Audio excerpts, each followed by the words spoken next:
having a little problem yesterday, Thailand and Cambodia. We were able to straighten that out. There was some killing going on that shouldn't have happened, and we appreciate them working to get it straightened out, and they have. The security protocols yesterday were amazing, and they have been amazing, having to do with Russia and Ukraine. And I had a long talk with President Zelensky. Also, I spoke with the heads of Germany, Italy, NATO, Finland, France, the United Kingdom, Poland, Norway, Denmark, and the Netherlands. We had very long and very good talks. And again, I think things are going along pretty well. 27,000 soldiers were killed last month. It shouldn't happen.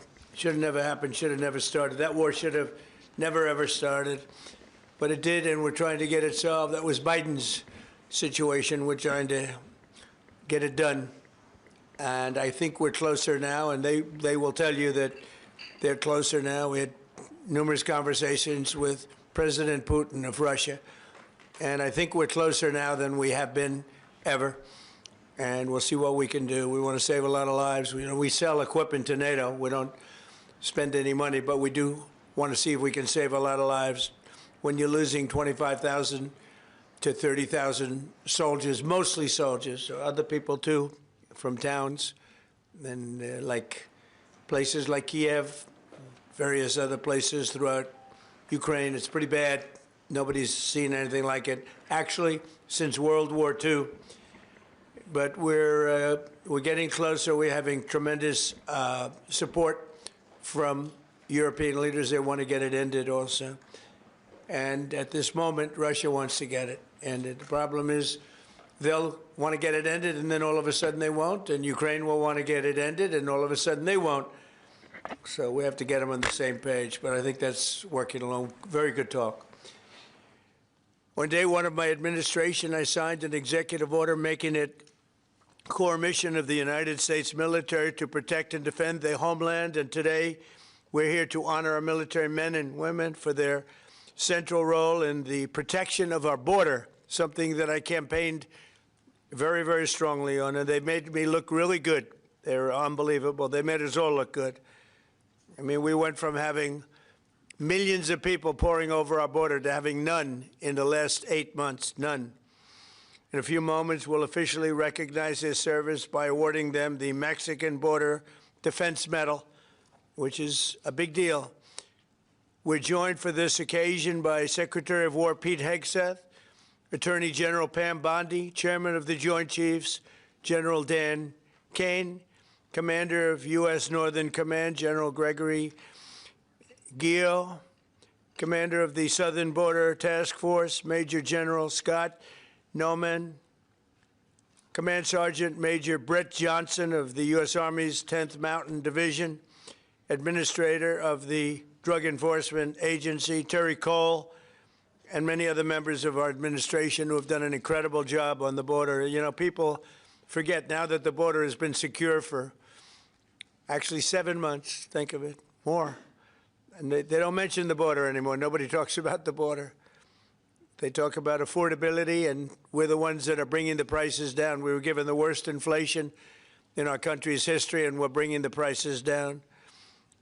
But the affordability is on the Democrats because they have made it unaffordable to be in this country, but we're bringing those prices down, and they're coming down quickly. Energy is coming way down, and if you look, gasoline prices are hitting in many locations $1.99 a gallon. Nobody thought they'd see that. There were $4, $5, and $6 a gallon under Biden. In the 4 years before I took office, our southern border was surrendered to criminals, drug cartels, human traffickers, and child smugglers. Our entire southwest border on the Mexican side is under the physical control of cartels that are among the most violent entities nobody's ever seen anywhere on the planet, the most violent people on the planet. Remember when the Democrats and others, the radical left, used to say that the people they're allowing into our country, immigrants, are nice people. They're not violent like our people. Well, they make our people look like babies. These are some of the most violent criminals anywhere on earth from many countries, not just Venezuela. Venezuela emptied their jails into our country, but others have also. The Congo has. So many other countries have. And we don't put up with it. I have to say the drugs coming in by sea are down 94%. And we're trying to figure out who the other 6% are. But they're down 94%, and we're going to start hitting them on land, which is a lot easier to do, frankly. But these are a direct military threat to the United States of America. They're trying to drug out our country. And you could look throughout history. Look at China when they were loaded up with drugs. They were suffering greatly, and others were able to take them over. And other countries also. They're trying to drug out our country, and we're reversing it rapidly, actually. But with the help of our great service members, we've stopped the invasion in its tracks, and we're dismantling the cartels very rapidly. And they are being declared enemies of the United States of America. They have been so declared, legally declared. More than 25,000 warriors have served in this historic operation. It is indeed an incredible and historic operation. And we've never done anything so effectively, and we've had a lot of victories. They've spent night and day enduring scorching hot and bitter cold, and they've given up their holidays and their weekends working with the officers of Customs and Border Protection. Our armed forces have already conducted nearly 13,000 patrols along the border, and today we give these great warriors the recognition that they have earned, and they have really earned it. The military component of our border security efforts is just the beginning. We're also designating the drug cartels as foreign terrorist organizations, a big deal from a legal standpoint and military standpoint. We've ended catch and release, and we endured and ensured that anyone who sets foot across our border illegally is intercepted, arrested, and immediately deported, or if they're really bad, they're put into prison because we don't want to ever take a chance if they come back. As a result, illegal border crossings have plummeted to the lowest level ever recorded in the history of our country. Think of that. The history of our country. You can all be very proud. For the past 7 months, 0 illegal aliens have been admitted to the United States of America. We inherited the worst border in the history of our country, one of the worst borders, I would say, in the world. I can't imagine any border in the world being worse when they allowed 25 million people to come in. And again, many of these people are gang members and from prisons and jails, from mental institutions and insane asylums. And some of the worst people on earth they allowed to come into our country. We're getting a lot of them out. We've made a big dent. And the self-deportation is something nobody talks about, but literally millions of people are self-deporting because they don't want to be captured. Once they're captured, they don't have the chance to self-deport. They never have the chance to come back into our country. We inherited that border from an incompetent administration and turned it into the strongest border in the history of our country. So we took the worst border in the history of our country, and in a period of 2 months, we turned it into the strongest border in the history of our country. During this time, we've also achieved a 50% drop in the amount of fentanyl coming across the border, and China is working with us very closely on bringing down the number and the amount of fentanyl that's being shipped. You know, fentanyl is very bad when you mix it with certain ingredients, but it also is very important for medicine, for anesthesia, various other things. I want people to understand that. It's not made necessarily for bad. When it's mixed with certain things, it becomes bad. And that's what's taking place in Mexico. And we've got it down to a much lower number, not satisfactory, but it will be satisfactory soon. In May, we executed the largest fentanyl bust in the history of the U.S., seizing 3 million fentanyl pills all at one time. Think of that, 3 million pills. It's amounted to billions of dollars worth of drugs. And last month, we seized another 1.7 million fentanyl pills in the state of Colorado, the poorly run state of Colorado, with a governor who's incompetent, and frankly, with a governor that won't allow our wonderful Tina to come out of a jail, in a high-intensity jail, because she caught people cheating on an election, and they said she was cheating. She wasn't cheating. She went over, she looked at one of the election scams going on, and because she did that, they put her in jail for 9 years. The governor of Colorado is a weak and pathetic man who was run by Tren de Aragua, the criminals from Venezuela, took over sections of Colorado, and he was afraid to do anything. But he puts Tina in jail for 9 years because she caught people cheating. And when she walked over and got involved in it, they said she was cheating. She wasn't cheating. She caught people cheating on the election, 2020, along with a lot of other people that cheated on that election. You'll see that coming out more and more. But there's no doubt that America's adversaries are trafficking fentanyl into the United States, in part because they want to kill Americans. If this were a war, that would be one of the worst wars. I believe they killed, over the last 5 or 6 years, per year, 200 to 300,000 people. You hear about 100,000, which is a lot of people, but the number's much higher than that. That's been proven. And they've destroyed a lot of families, because when they lose a child, or even if their child is heavily addicted, you lose that family. The family will never be the same. That's why today I'm taking one more step to protect Americans from the scourge of deadly fentanyl flooding into our country. With this historic executive order I will sign today, we're formally classifying fentanyl as a weapon of mass destruction, which is what it is. No bomb does what this is doing. 200 to 300,000 people die every year that we know of. So we're formally classifying fentanyl as a weapon of mass destruction. But before I sign the fentanyl order, we will pin these great service members with their medals. And here today are the first 13 warriors who will receive the Mexican Border Defense Medal, which is a big deal. First, I'd like to ask Secretary Hegseth and Chairman Kaine to say a few words. I'd like to have Tom Homan come up, please, if you would, say a few words. And I want to thank all of the people, Pam and everybody, Stephen Miller, great Stephen Miller, what a job he's doing, for being here. Thank you both. Appreciate it very much. We have so many great people here. But I do want to ask Tom to say a few words also. So, Pete, why don't you start it off, please? Thank you. Mr. President, thank you. I would echo what you said. This has been a team effort from the beginning. Tom Homan, Terry Cole, Stephen Miller, Pam Bondi, Kristi Noem, Customs and Border Patrol, Protection. It has been one team, one mission to get 100% operational control of the southern border. You want to talk about America First, peace through strength and common sense? It all manifests in one basic phrase down there. Border security is national security. And we had the task of 100% control, and because of these men and women back here, we've achieved that. Nobody is crossing the southern border. And I want to give a big shout out to our Northern Command, General Guillot. From day one, our department didn't look at the border this way before you. Joe Biden allowed an invasion of this country. Tens of millions of people, drugs, gangs, violence, and the military jumped to it on day one with our partners.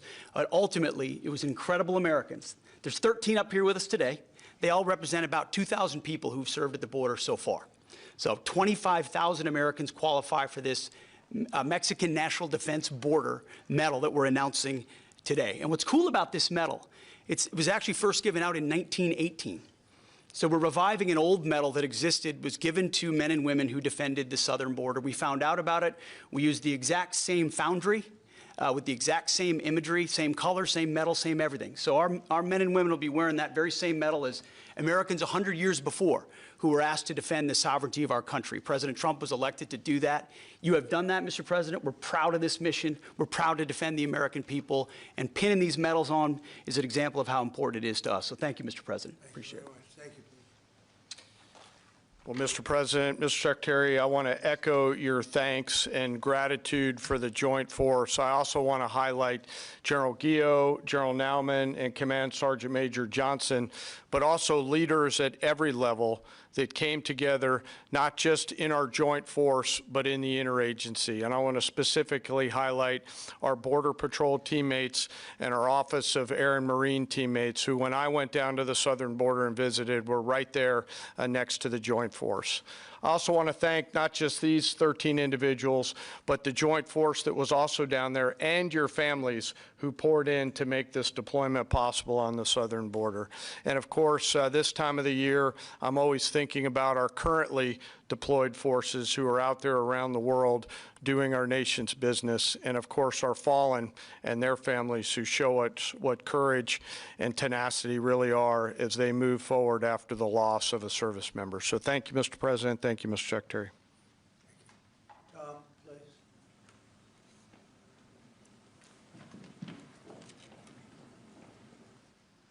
You know, it's always an honor for me to be in the Oval Office with the greatest president of my lifetime. Yes, I said it, and I meant it. You know, I just got home last night. I toured the border in California, Arizona, and Texas. I did it in four-wheel drive.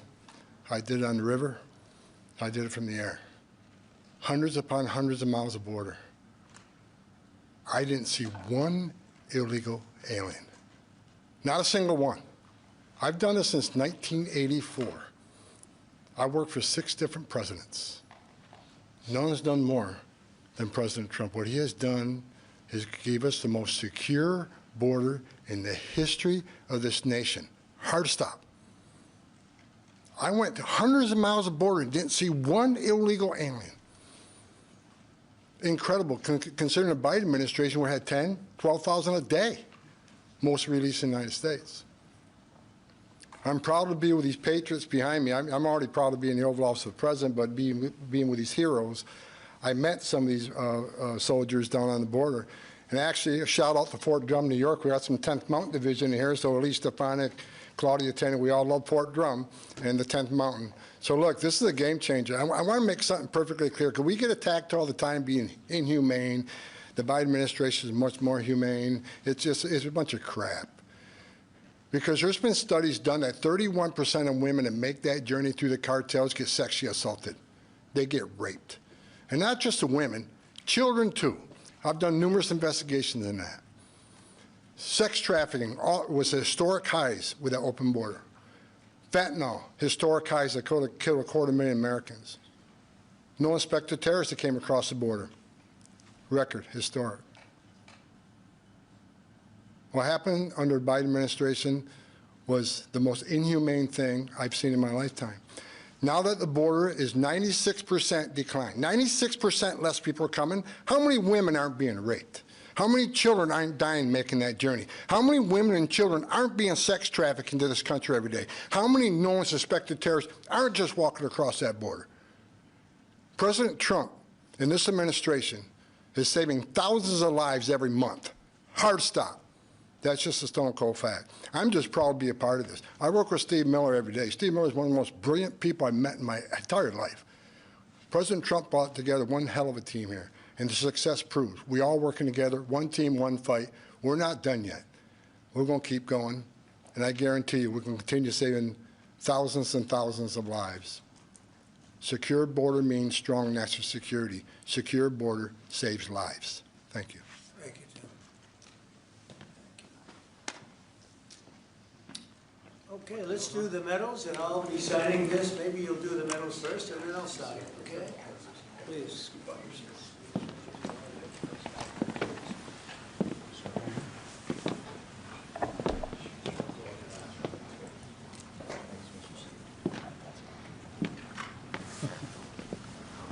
Nice medal. It's not bad.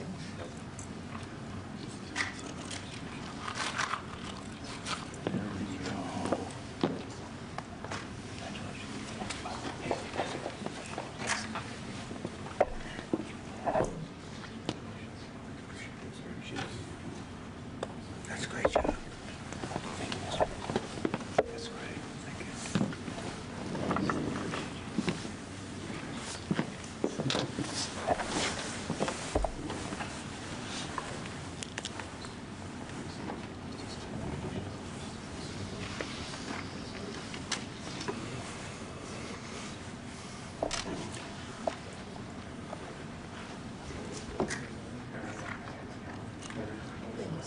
Great job. Great job, fellas.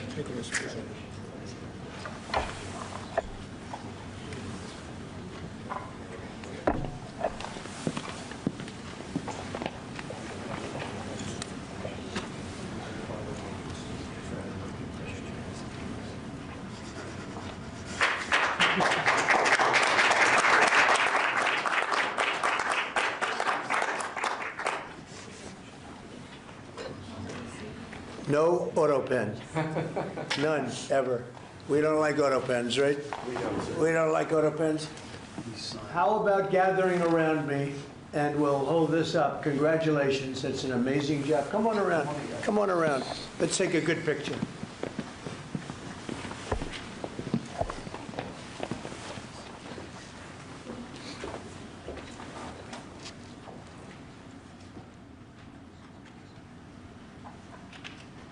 Fantastic job. You guys, fantastic job. Thank you very much. Great job. Thank you, Mr. President. Great job. What you've done is unprecedented. How about holding that up? You guys hold it up. Nice. Hold it up high. You deserve it more than me.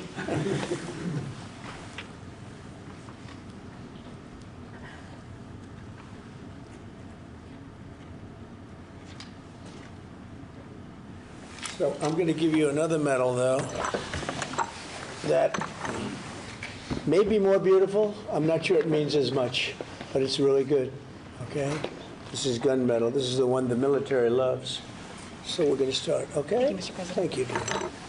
Here you go. Thank you, Mr. President. Thank you, Mr. President. Pretty nice. Want to compare it? Let me see, compare it. Let me see how that looks. I don't know. That looks pretty good. Thank you, Mr. But President. that means something very special. Thank you, Mr. President. Thank you. Thanks, Mr. President.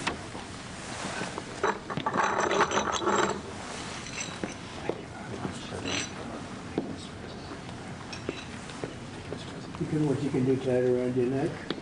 It's got a nice ribbon. I think you'll like it. It's special.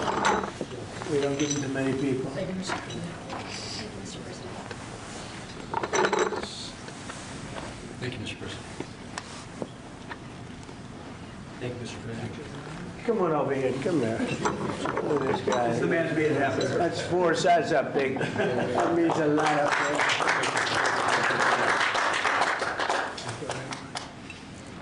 Hey, General, come on over here, even though you have one. I gave him one. No, this general right here, General Raisin Cage. He's a great general. Thank you very much. Well, thank you very much, everybody. It's an honor. This is a fantastic moment. I haven't done this before. And the job they've done on the border is unthinkable. What they left us with, that they would have open borders with millions of people, 25 million people, probably more than that, pouring into our border, totally unchecked and unvetted. Now we have the opposite. And we want people in our country, but they have to come in legally. And they know that, and they know they're not getting through, so now they don't even try. So all of the death that Tom Homan talked about, the rape and the death and all the problem, doesn't really happen because the caravans, a name I think I came up with, maybe not, but the caravans are very small. In fact, for the most part, they don't even exist anymore because they know they're not going to get through. In a little while, you'll be seeing I'm suing the BBC for putting words in my mouth, literally. They put words in my mouth. They had me saying things that I never said coming out. I guess they used AI or something. So we'll be bringing that lawsuit. A lot of people are asking, when are you bringing that lawsuit? Even the media can't believe that one. They actually put terrible words in my mouth having to do with January 6th that I didn't say. And the beautiful words that I said, right? The beautiful words, talking about patriotism and all of the good things that I said, they didn't say that, but they put terrible words. They actually have me speaking with words that I never said, and they got caught because I believe somebody at BBC said, this is so bad, it has to be reported. That's called fake news. So we'll be filing that suit probably this afternoon or tomorrow morning. I want to thank all of you for being here. If you have any questions, I guess you could ask, but this is really a day of celebration for these people. The job they've done is really unprecedented. So go ahead. On Brown University, Mr. President, do you know what the motive of the shooter was? Was it a No, we targeted don't. No, attack? it's, that's moving along now. And we don't. And we're going to see what happens. Hopefully, they're going to capture this animal. Hopefully, they're going to capture it. Has Kash Patel told you why it's been so difficult for the FBI to identify who the shooter is? Well, it's always difficult. So far, we've done a very good job of doing it with Charlie, with, the various times this has happened. They've done it in pretty much record time. But you really have to ask the school a little bit more about that because, this was a school problem. They had their own guards, they had their own police, they had their own everything. But you'd have to ask that question really to the school, not to the FBI. We came in after the fact, and the FBI will do a good job, but they came in after the fact. Do you know if it was targeted, Mr. President? No, they don't know that yet, no. Sir, on the issue of drugs, is it accurate that you are considering an executive order to reclassify marijuana under the control? We are Substance? considering that, yeah. Are you planning? Because a lot of people want to see it, the reclassification, because it leads to tremendous amounts of research that can't be done unless you reclassify. So we are looking at that very strongly. Mr. President? Mr. President, Katie? is it true that the reports that you rebuked the Israeli Prime Minister? Please. Are the reports that you rebuked the Israeli Prime Minister for the hit on the Hamas general true? And is Israel undermining your efforts to be a peacemaker? No, Israel and I have gotten along very well. My relationship with Bibi Netanyahu has been obviously a very good one. Look, we took out Iran. We wiped out, with that plane right there, we wiped out the B-2 bomber. We wiped out the Iran nuclear threat. And because of that, we were able to make peace in the Middle East. No, we've had a very good relationship with Israel. We actually have a very good relationship with just about everybody in the Middle East. But was that a violation of the ceasefire, the strike on the Hamas general? We're going to have to see. We're looking into that. Yeah, we'll look into it. Mr. President, on the Syria ambush of U.S. forces, do you still have confidence in the Syrian president? I do. I mean, this had nothing to do with him. This is a part of Syria that they really don't have much control over. And it was a surprise. He feels very badly about it.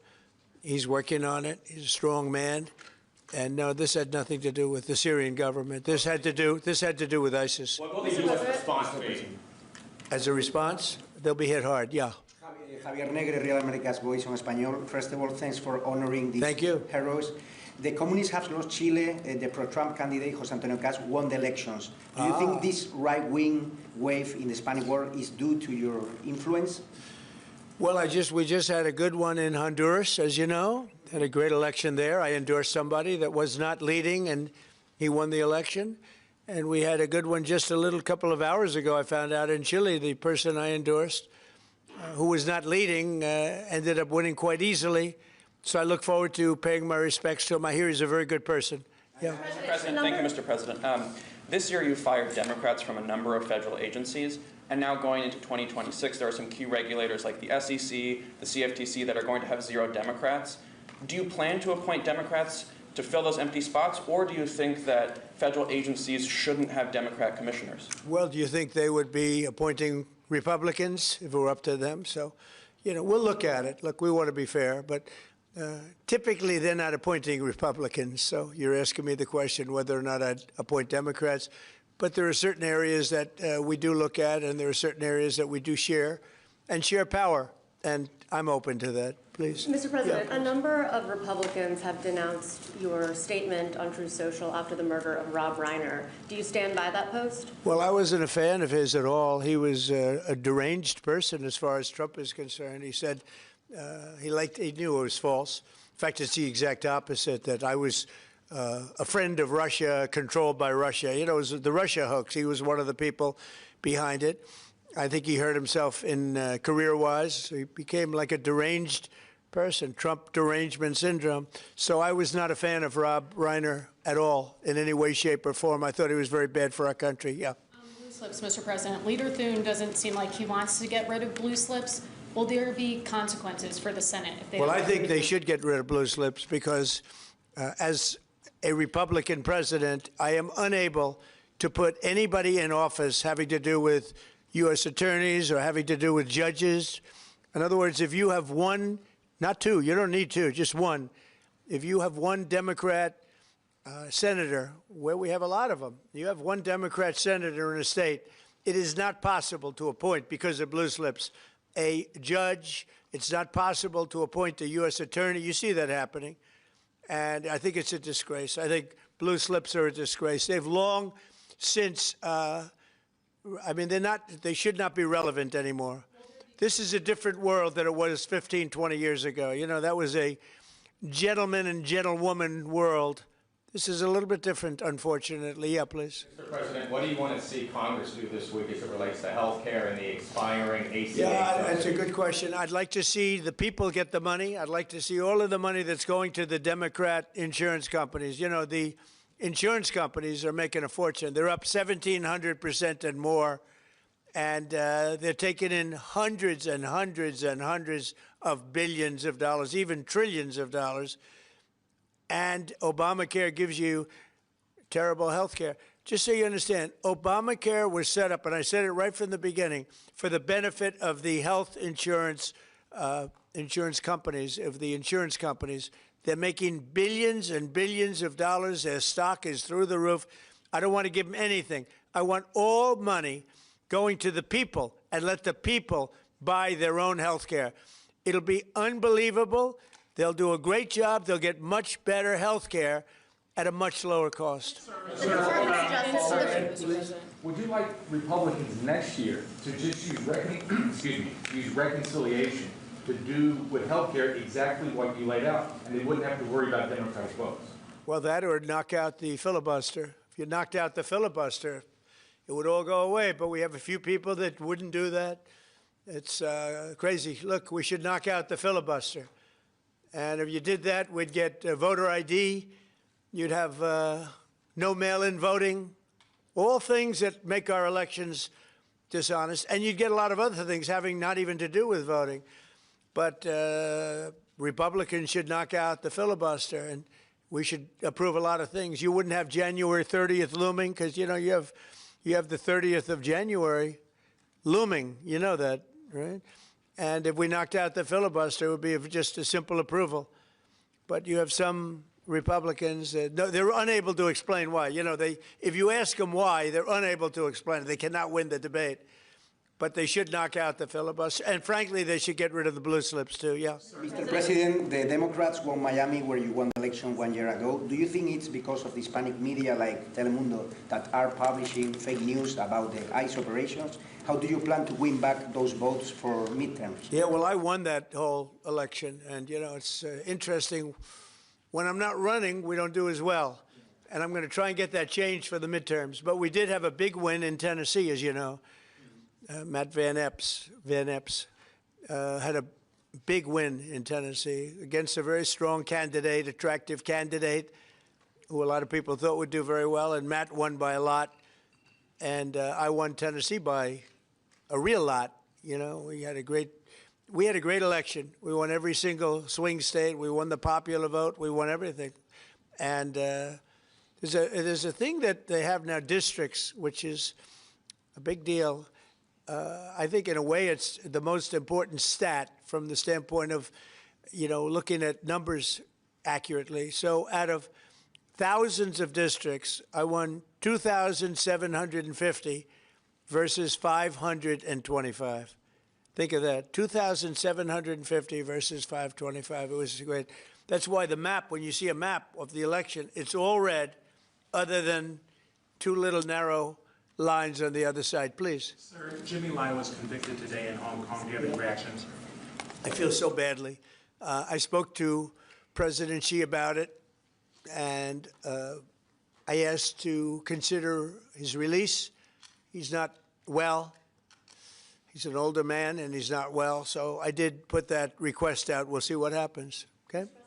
Yeah, please, Katie. A question about Ukraine. Now that the meetings in Berlin have wrapped up with Zelensky, right, is there a timetable for going to Moscow? Is a delegation going? Well, I think that the delegation is largely there right now, actually. They're in Europe, and they met with those people that I called out before, the various countries, plus some others. They want to see it end, Katie. They want to see it end. They all. I want to see it end. They want to see it end. I actually think that President Putin wants to see it end. You know, I've had good talks. We've had good talks with Russia, and I think they'd like to get back to a more normal way of life. Mr. President, follow up there. An Article 5-like deal seems to be emerging without NATO membership for Ukraine. If such a security guarantee is offered, what incentive is there for Ukraine to give up any sort of territory? Well, look, you have, well, they've already lost the territory, you know, to be honest. I mean, the territory is lost. But in terms of security guarantee, we're working with Europe on it. Europe would be a big part of that. And we're working on the security guarantee so the war doesn't start up again. We don't want to have a war start up again. You know, as I said, with Thailand and Cambodia, two people I get along with great, and I dealt with them, and I called them, and I said, look, fellas, you got to relax. You got to take it easy. They lost. You know, they started the war again, and I got it ended. And things like that are going to happen, war. There's nothing pretty about war, nothing good, and there's nothing you can do to predict what's going to happen. But I think we've made a lot of progress with respect to Russia and Ukraine, I hope. You know, last month, it was close to 27,000 soldiers were killed, mostly soldiers, but 27,000 people, but mostly soldiers were killed last month in Russia versus Ukraine. Is there a time limit on security guarantees? Well, there's no time limit. The time limit is whenever we get it done. I mean, we're going to try to get it done. We're making progress. It's more difficult than anybody could have thought. I would have said that half of the wars that I got settled, some were going for over 30 years, that half of them should have been more difficult, and they actually haven't been. There's a lot of dislike between the two leaders, you know that, and so it probably makes it a little bit tough. Have you spoken directly to Putin? Have you recently spoken directly to Putin? Yeah, I have. On Syria, Mr. President, on the U.S. troops killed in Syria over the weekend, why do we have troops in Syria? Because we're trying to make sure that there's going to be and remain peace in the Middle East, and Syria is a big part of it. The new leader is a strong person, and that's what you need. This is a rough part of the world, and it's been amazing what's taken place in Syria. We got rid of Assad. We got rid of other people that were really bad people and that were in the way of peace in the Middle East. You know, we have legitimate peace in the Middle East, first time in 3,000 years. And we have 59 countries backing it.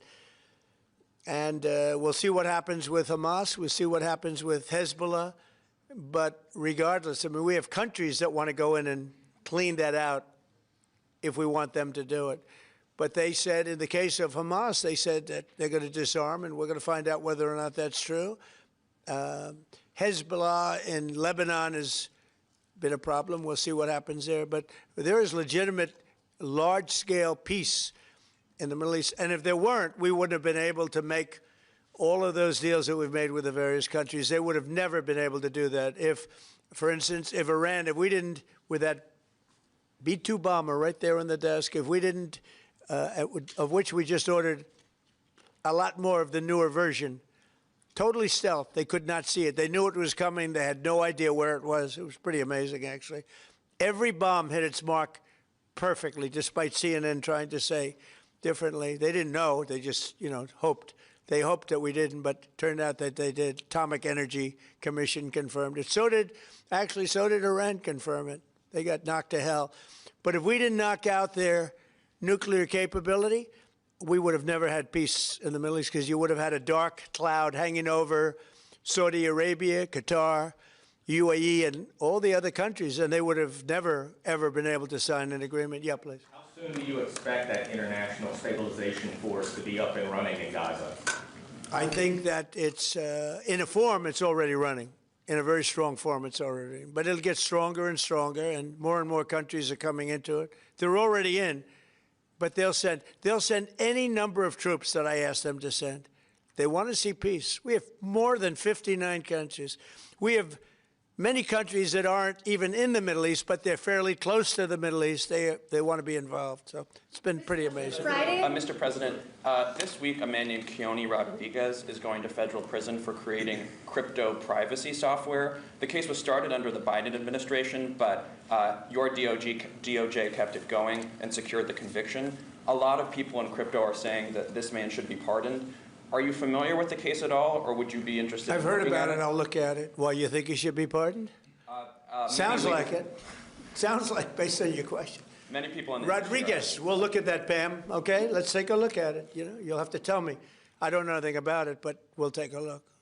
On Friday, Yeah, please. Mr. President, market analysts are calling for a Santa rally. Typically, it's 5 trading days going into Christmas. You know, in the first 2 trading days of January, that's a sign of market optimism. Do you anticipate, along with the historical low gas prices, that continuing into the first quarter of next year? Well, we've had the greatest stock market in history, Brian. We have a stock market that's gone up 52 times to new highs during a 10-month period, my 10 months. You know, my first 10 months, we set a record. 52 days, we had the highest stock market in history, including a day ago. And I didn't look today. Maybe it's up today, I don't know. But we had 52 altogether, and there's never been anything like it. And the reason are the tariffs have brought vast amounts of wealth into our country, that countries that have taken our car companies, those car companies are all coming back. The AI is coming at levels that nobody's ever seen before. That's going to be a massive industry. Without the tariffs, we wouldn't have that. Chips are coming in, the chip companies are coming in from Taiwan and other places, but mostly from Taiwan, which has almost 100% of the market. And we're now making chips, and we're not paying anything. It's not the CHIPS Act where they give billions of dollars to companies and then they just take the money and they run. That was under Biden. The fact that I set tariffs up and that if they don't make their chips here, they have to pay a big tariff. In order to send them into the U.S., they have to be here. You know, tariffs really work, in my opinion, almost only in the United States. They've been used against us successfully because we had presidents that had no clue. But tariffs really work.